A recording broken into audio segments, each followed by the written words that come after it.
So today I just wanted to talk to you a bit about doing a blog on Squarespace. The best thing to start with is content gathering, and I'll just give you some bits of advice. It's best to get all your pictures that you want to use on your blog first, and also set out your content in Word. I normally try and copy and paste this without any formatting on, so it's a lot easier then to copy and paste it into your blog, and it just means that it doesn't bring across any erroneous sort of fonts or formatting. What I tend to do as well, might be a good thing to look at doing, is just before you at the bottom of your content, just write down maybe what categories you're thinking of putting this in, and any tags, and that may be companies that you've mentioned or any hyperlinks that you want to do, and then get your hyperlinks or your websites ready, and then so we've got our sort of text ready to go. And normally what I suggest with photos, as I said in our training, to try and keep them to a certain size. So what I normally suggest for landscape pictures is we keep to a maximum of about 900 pixels width, and then for portrait pictures about 500 or so maximum width. I mean, it can depend really on sometimes you get more square pictures, but if you try and keep sort of around those parameters, and if you highlight over your pictures, you'll get to see it always does the width first, so you can get to see that these ones are pretty much, I mean, they're slightly over with 960, but I think as long as you're around that sort of mark, that's a good thing to stick to. And plus you can also get to see the file size. I mean, 50 kilobytes is brilliant from a photo point of view. It's a really small size. It's when you get to the bigger photos, if you look at this one here, that's 8.5 meg, 6,000 pixels wide, which is much too big. And often you'll get brilliant photos from photographers or something like that, and you can upload a picture and not realise that it's a massive 8 meg file. So it's just worth understanding a bit about the dimensions and the file size, and I'm now going to show you a little website, and we're going to sort of reduce this picture. So if you do get any big pictures like that, this is a website that's really easy to resize pictures. It's called picresize.com. It's quite a sort of simple interface.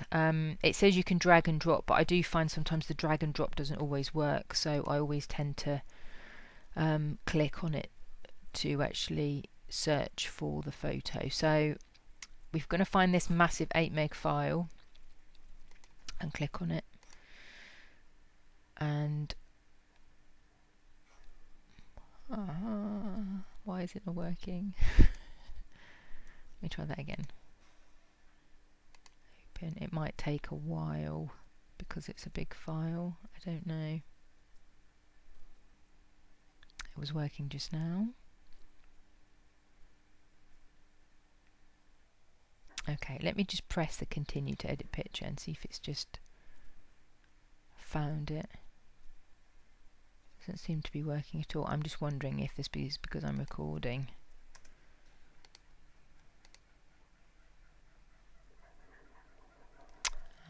It's doing something up here. I will press pause and see what's going on. It did actually work pretty much as soon as I pressed pause. It came up, and this is what comes up next. So it shows you the option here to edit and resize your picture. Now, the bit that we need to concentrate on is the custom size, and then just put in your 900, because this is a landscape picture. As I said, we do about 900 pixels for landscape maximum width, and then portrait about 500. They're all take. the width of the actual post blog post itself, if I show you, is about the sort of 900 mark. So it's just to try and keep the pictures in the remit of that sizing. So again, if we put 900 pixels wide in, don't need to worry about the height because it's just going to do it proportionally. You've got the option here to do good or better. I just tend to do better, unless I've got to be really stringent with file sizes. If there was loads and loads of pictures on a page and I was really struggling for space, then I'd probably do good. But in this instance, there's just going to be like a slideshow, so we go to better and then just say I'm done, resize my picture. And then it gives you the before and after file sizes, which is brilliant because it's gone down from 8.5 meg nearly to 148 kilobytes, which is brilliant, which is just what we need.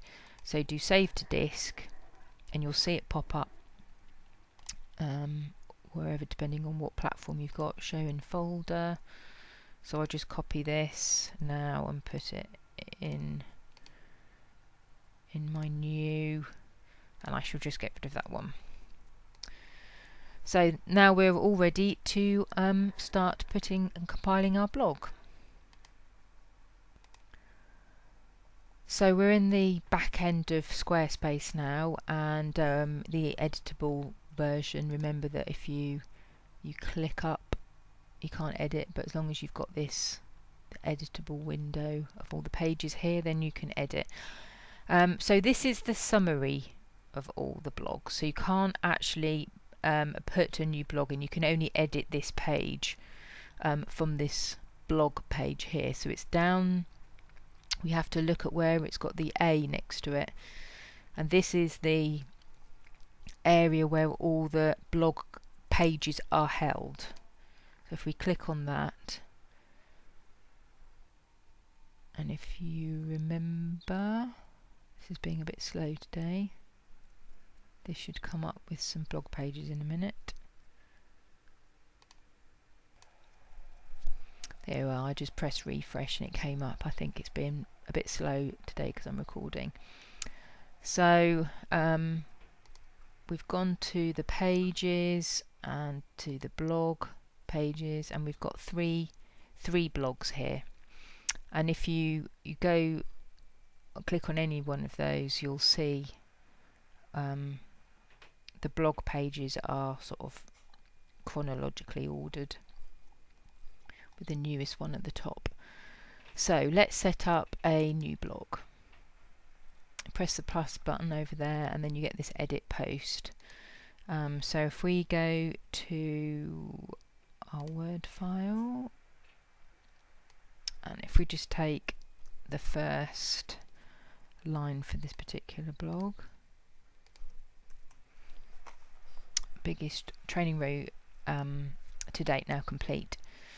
And if you remember on our training, we suggested that it's probably a good thing to get the pictures done first, and then you've got that visual sort of pull in of all the photos in one place right at the top. It's not making the blog really long, especially for those people on mobile with the text, if you've got quite a long blog entry. So if we click on the teardrop and we're going to put in a slideshow,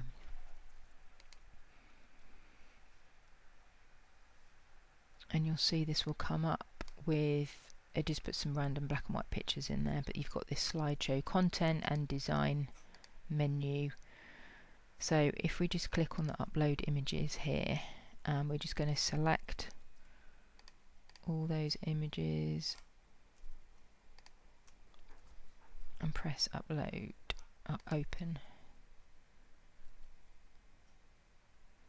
We know that they've been resized and compressed, so they should take quite a quick amount of time to upload. Again, if you remember in our training, it sort of uploads it with certain settings already set up, so the cropping always is switched to on, So these are the settings I suggest you put. So turn on automatically transition between slides, and I normally put anywhere between 3 and 5, so we'll just put sort of 4 seconds. Show next and previous is always good to do. I would take the automatically crop images off so that it fits it right to the window. You don't need to show title and description, so I'll take that off unless you specifically want to, and I tend to set the background to transparent so you don't see the background colour, and then just press apply. Now the next thing we can do is add the text.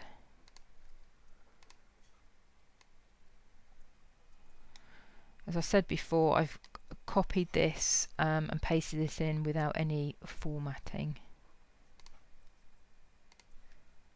in Word, and that should help when you paste it in. And this means that you can go in then and put your own formatting in, so we can highlight heading 3s. That's probably the best option to do for the subheaders.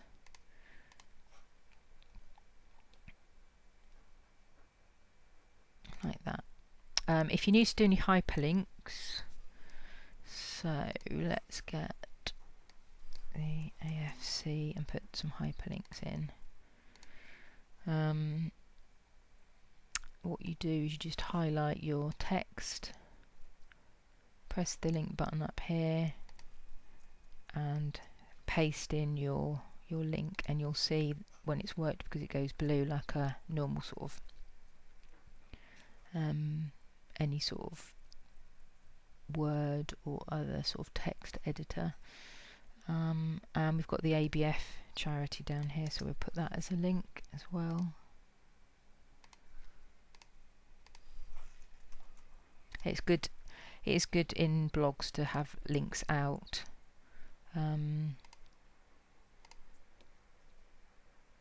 As well as encouraging other people to link to your website as well. So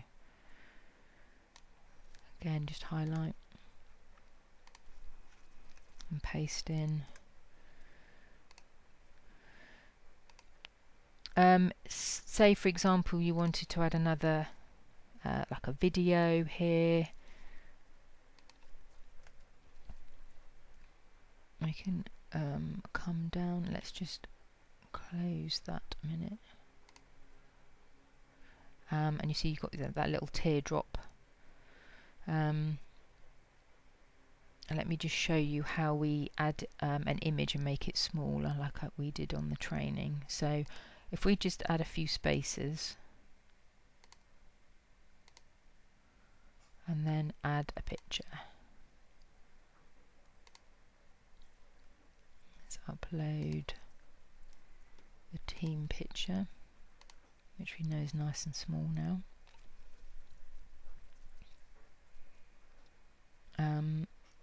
You can choose whether you want to put a caption there. It'll take the title. So I mean, at the moment I haven't titled these very well, but you might want to say like Rich in the boat, the team in Daphne, and Team Force Atlantic, and then when you've got that title, that would show up underneath. So I'm just going to switch that to off at the moment. Press apply. And if you remember, we got these spaces and we put them, you sort of have to jiggle them to they're the side and they're the same height as the picture. We do the same for the other side. That has made it very small, but you'll realise that when this gets applied, so it's good to have a bit of space under the text, but then that's just giving a bit of space around the picture, and this is more really for, I'll show you with the other photos that are longer, more portrait ones.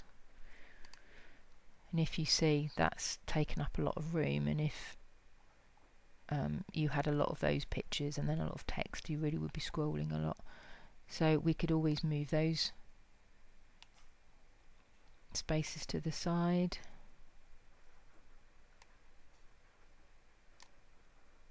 And you see that's just going to make that landscape picture fit the whole width, and then this is really determined by the size of the spaces, so it's quite good. You can manipulate pictures to being, and if you want to add a bit more space above, sometimes you find, I know for example that one's going to put a space across the whole width. It sort of juts out slightly to the left, and then you can put spaces that just build up under these other spaces, and you can click on them and make them bigger or smaller, these spaces. They are sort of your friend really. You can also add little lines to differentiate between certain elements in a blog. If you wanted to have a line after your text before your picture, then you can do that. You've got the option to add quotes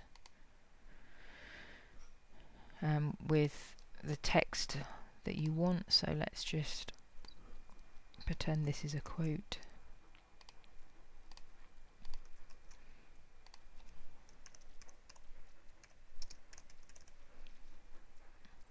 It really is as simple as that. So that's how quick it is for you to set up a blog. As again, you can put videos in here, audios if it happens to be related to something on YouTube, or an audio file you've got for a radio interview, and there's lots of different types of gallery you can have. I tend to find the slideshow the best because it doesn't take up a load of room sort of vertically. That's probably all that you'll be sort of concentrating on. Button as well if you need to put a call to action like remember to sponsor us. So let's put a button in here and just say donate to Force Atlantic. I could type. There we go.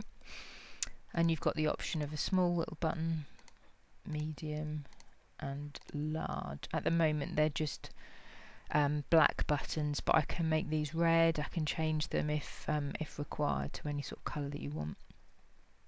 So that's and you obviously need to put a URL in. So if we go to Force Atlantic, wasn't typing, and we go to the donate to our charity, you can either click to this page or send them directly to the Just Giving, but let's keep them on the website. Donate to charity.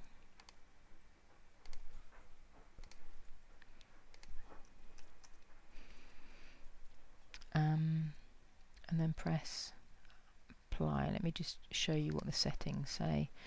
If it was to go to the Just Giving, I would say open in a new window, because that means that it's going off the website and you want people to still have Force Atlantic in the background. But because we're hyperlinking to the same website, I would just keep the open in new window option pressed off and then press apply. So now we come back to the tags and categories. If you remember, we looked and we were going to do training row, Sealand Army Foundation, college, and ABF Soldiers Charity. Let's get that right. So Let's just make that small. So tags, put the sealant in, press apply, and we've got training row already in there. Let's create a, so I was going to put the tags of Army Foundation College, press enter, and the ABF Soldiers Charity, press enter. So you can add as many different categories. As I said, we've got like preparation, ocean rowing, boat, ocean rowing events, but you may decide on your own categories. And the tags I just tend to be, if there's any companies or sponsors mentioned, any areas they've gone to, so if they've gone to Rannoch, I would mention them. If they've got any particular equipment on board that's mentioned in the blog, I just tend to mention it and try and hyperlink to it. It just backs up what their sponsorship deals are and helps with the sort of linking and the backlinks. We've got the comments turned off here, so if you click on that you can turn it on. And this is, if you were to press here, it would be draft. But say for example, I think we've got a note at the bottom here, schedule for posting Tuesday the 27th of August at 6 p.m. It's good to do posts and social media posts sort of in the evening. That's when people tend to look at things. So when I was doing Row for Victory, I tended to sort of work on things for a posting around sort of 6-7 o'clock. So if we click off that, press the draft and do schedule, and then click on the calendar. So we've got the 27th and then 6 p.m. and then do save.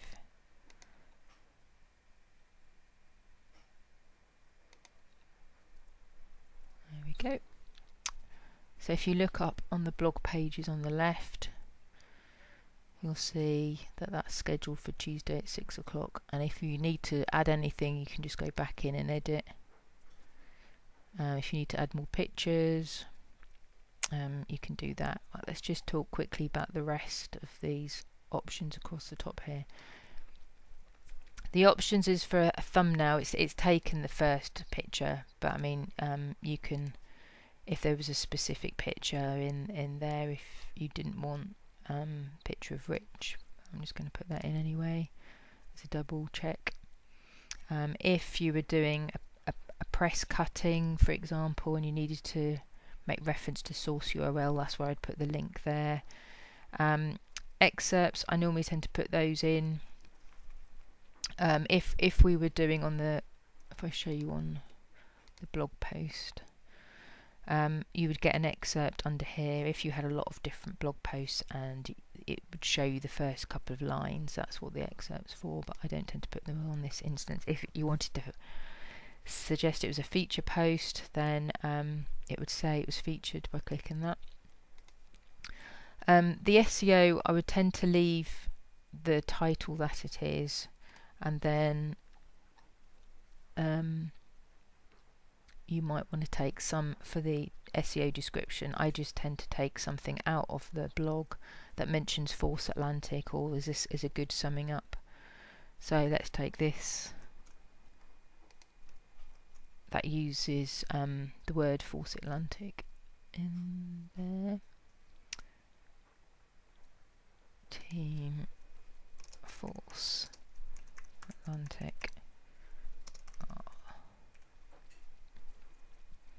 So that just uses the word Force Atlantic actually in the description as well as the title, which just helps. So that's something that's sort of optional to do, but it does help with the search engine. The social, that this is when it gets posted on Facebook, Twitter, etc. This is to show you the picture that it's going to use, which is again is the same picture that we've used for the thumbnails, so that's auto generated.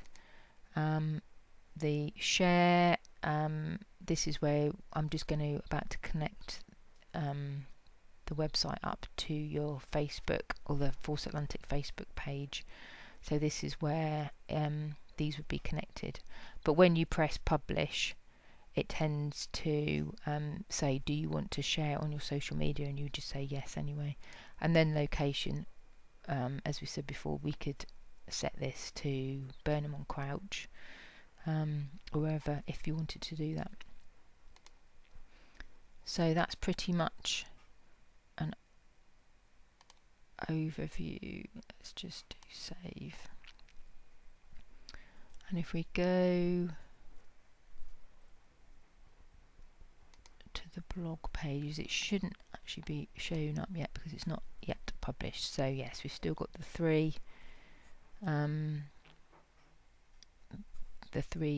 blogs up at the moment, because this one is scheduled to be posted on Tuesday. So I'm just going to delete that now.